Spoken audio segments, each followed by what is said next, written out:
Assalamualaikum warahmatullahi wabarakatuh. Perkenalkan, nama saya Karisma Armandayani, NIM 2018-33-114. Saya akan menjelaskan materi saya yang berjudul Kajian Kesulitan Belajar Kelas 1. Pengertian diagnosis kesulitan belajar.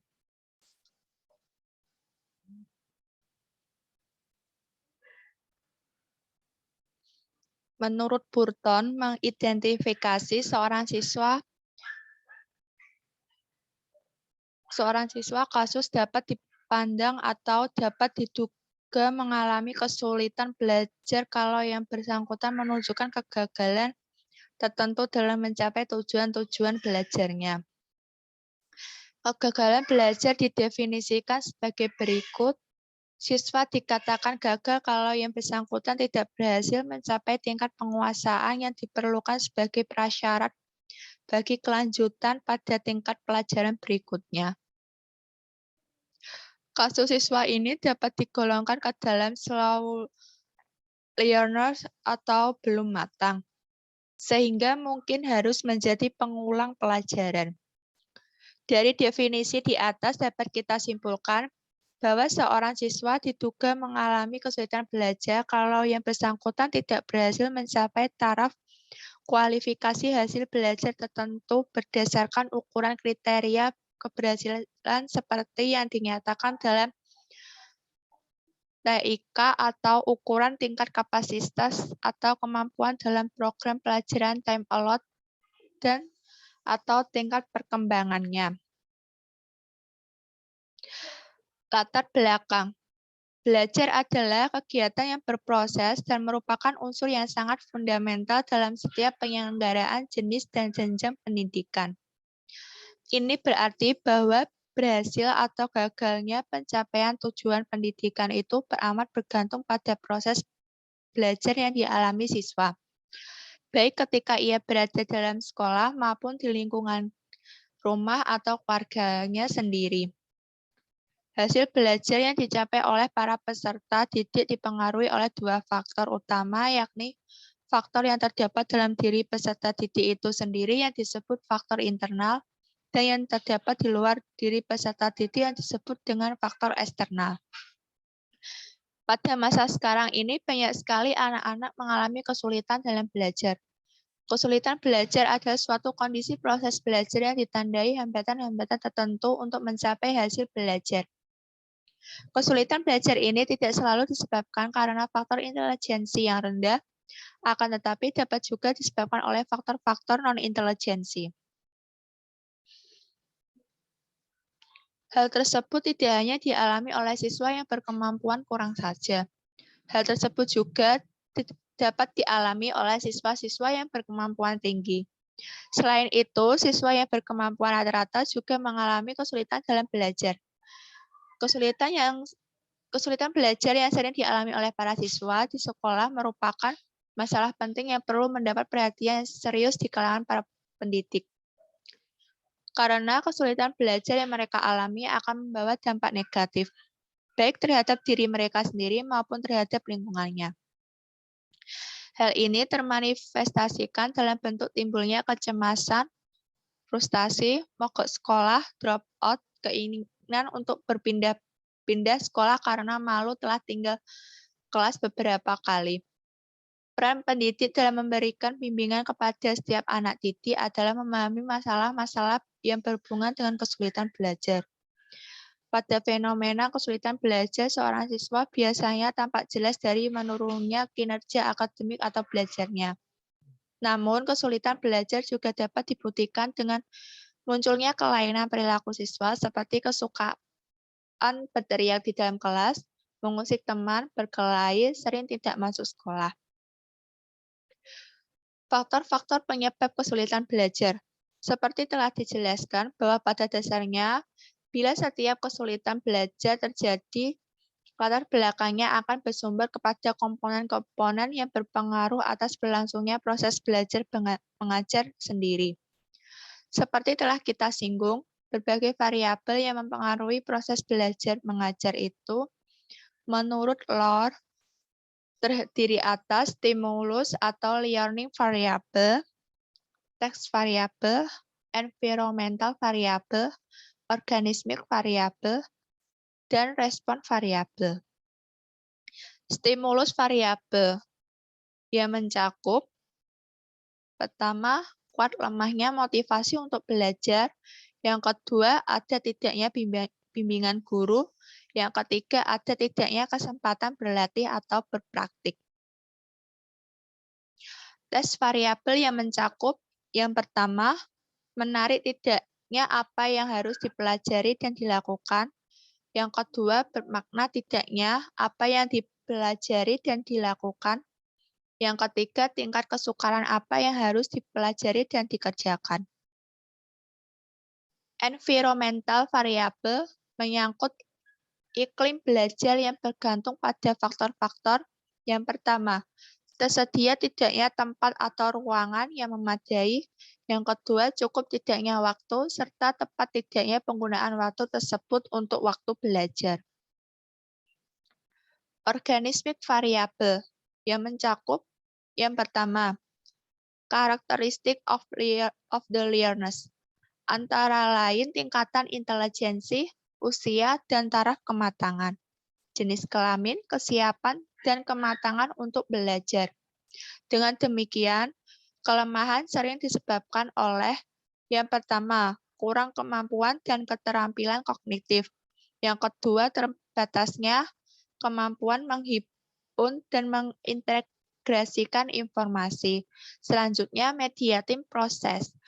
Kondisi yang lazim terdapat dalam diri siswa antara lain intelijensi, persepsi, motivasi, dorongan, lapar, takut, cemas, kesiapan konflik, tekanan batin, dan sebagainya. Respon variabel, sebagaimana kita kelompokkan berdasarkan tujuan-tujuan pendidikan, yaitu yang pertama tujuan kognitif, seperti pengetahuan, konsep keterampilan pemecahan masalah. Yang kedua, tujuan afektif, seperti sikap, nilai, minat, dan apresiasi. Yang ketiga, tujuan pola bertindak antara lain. Yang pertama, keterampilan psikomotoris seperti menulis, mengerti kegiatan pendidikan jasmani atau olahraga, melukis, dan sebagainya. Yang kedua, kompetensi untuk menyelenggarakan pertemuan berpidato, memimpin diskusi, pertunjukan, dan sebagainya. Yang ketiga, kebiasaan merupakan kebiasaan hidup sehat, keamanan, kebersihan, keberanian, disertai kesopanan, ketegasan, ketekunan, kejujuran, kerapian, keserasian, dan sebagainya. Selanjutnya, menurut Burton, meskipun menyinggung banyak hal yang bersamaan seperti dikemukakan Lord, ia mengelompokkannya secara sederhana ke dalam dua kategori, yaitu faktor yang terdapat di dalam diri siswa dan di luar diri siswa. Yang pertama, faktor-faktor yang terdapat dalam diri siswa antara lain kelemahan secara fisik. Nah, seperti suatu pusat susunan syaraf tidak berkembang secara sempurna karena luka atau cacat atau sakit sehingga sering membawa gangguan emosional. Yang kedua, panca indera yang terdiri mata, telinga, alat bicara, dan sebagainya. Mungkin berkembang kurang sempurna atau sakit sehingga menyulitkan proses interaksi secara efektif. Kelemahan secara mental. Kelemahan mental atau taraf kecerdasannya memang kurang, tampaknya seperti kelemahan mental. Tetapi sebenarnya kurang minat, kebimbangan, kurang usaha, aktivitas yang tidak terarah, kurang semangat, atau kurang gizi, kelelahan, atau overwork, dan sebagainya. Kurang menguasai keterampilan. Kelemahan emosional seperti terdapatnya rasa tidak aman. Yang kedua, penyesuaian yang salah terhadap orang-orang, situasi, dan tuntutan tugas dan lingkungan. Yang ketiga, tercekam rasa fobia. Kelemahan-kelemahan yang disebabkan oleh kebiasaan dan sikap yang salah. Yang pertama, kurang menaruh minat terhadap pekerjaan-pekerjaan sekolah, menolak atau malas belajar, kurang berani dan gagal untuk berusaha memusatkan perhatian, kurang kooperatif, dan menghindari tanggung jawab, sering bolos atau tidak mengikuti pelajaran, tidak memiliki keterampilan-keterampilan dan pengetahuan dasar yang tidak diperlukan, seperti ketidakmampuan membaca, menghitung, kurang menguasai pengetahuan dasar untuk suatu bidang studi yang sedang diikutinya secara sekuensial, meningkat dan berurutan, kurang menguasai bahasa, seperti bahasa Inggris misalnya. Yang kedua, faktor-faktor yang terletak di luar diri siswa. Yang pertama, kelemahan yang terdapat dalam kondisi rumah tangga, pendidikan, status sosial ekonomi, keutuhan atau keluarga, besarnya anggota keluarga, tradisi dan kultur keluarga, ketentraman dan keamanan sosial, psikologis, dan sebagainya. Yang kedua, terlalu banyak kegiatan di luar jam pelajaran sekolah atau terlalu banyak terlibat dalam kegiatan ekstrakurikuler. Upaya mengatasi kesulitan belajar. Tindak lanjut adalah kegiatan melakukan pengajaran remedial yang diperkirakan paling tepat dalam membantu murid yang mengalami kesulitan belajar. Kegiatan tindak lanjut ini dapat berupa, yang pertama, melaksanakan bantuan berupa pengajaran remedial pada bidang studi tentu yang dilakukan oleh guru. Guru dapat dibantu oleh guru pembimbing atau konselor dan pihak lain yang dianggap dapat menciptakan suasana belajar murid yang penuh motivasi. Yang kedua, pembagian tugas dan peranan orang-orang tertentu atau wali kelas dan guru pembimbing dalam memberikan bantuan kepada murid. Yang ketiga, mentransfer murid yang tidak mungkin ditolong karena di luar kemampuan atau wewenang guru. Transfer bisa dilakukan kepada orang lain atau lembaga lain. Setelah murid mendapatkan bantuan, maka dapat dilakukan tindak lanjut sebagai berikut. Yang pertama, mengetes hasil belajar murid dalam bidang studi yang dianggap sulit. Yang kedua, melakukan wawancara dengan murid yang bersangkutan untuk mengetahui pendapat murid tentang kesulitannya.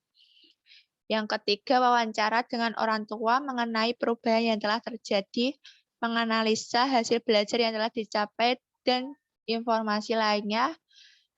Yang terakhir, observasi kegiatan murid dalam belajar. Metode pengambilan data, waktu dan tempat pelaksanaan.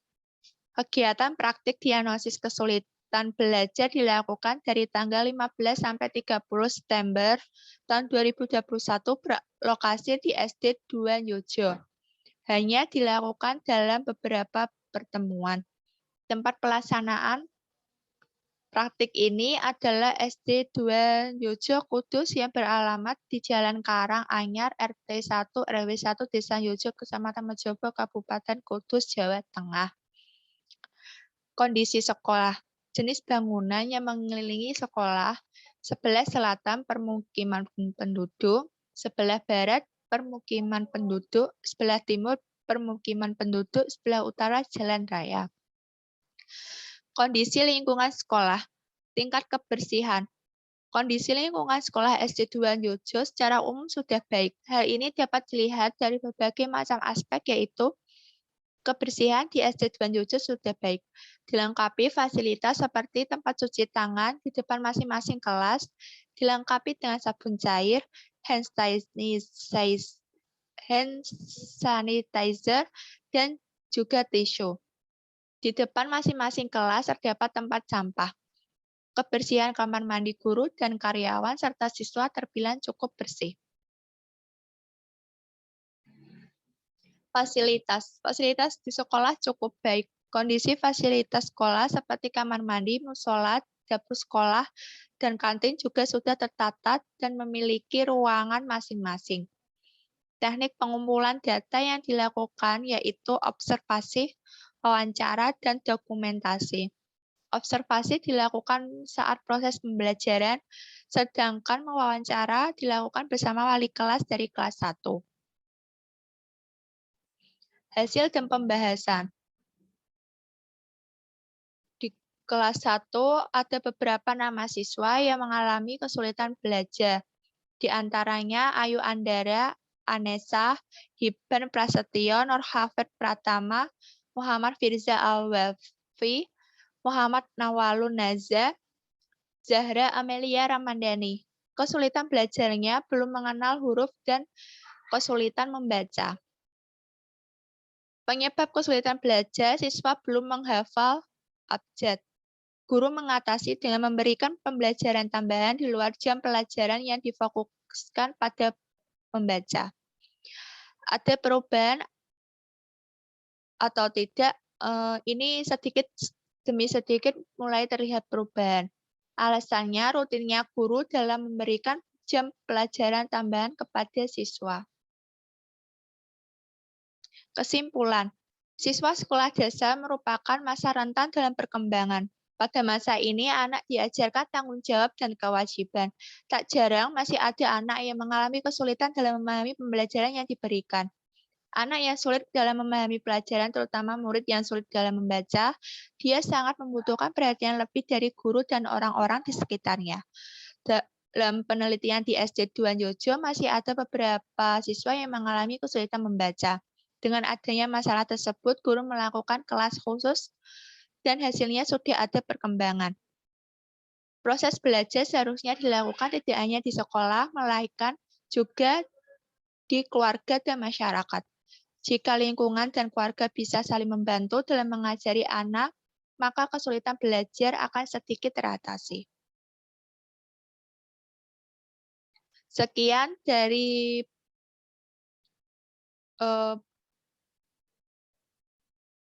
penjelasan materi saya. Apabila ada kesalahan, saya mohon maaf.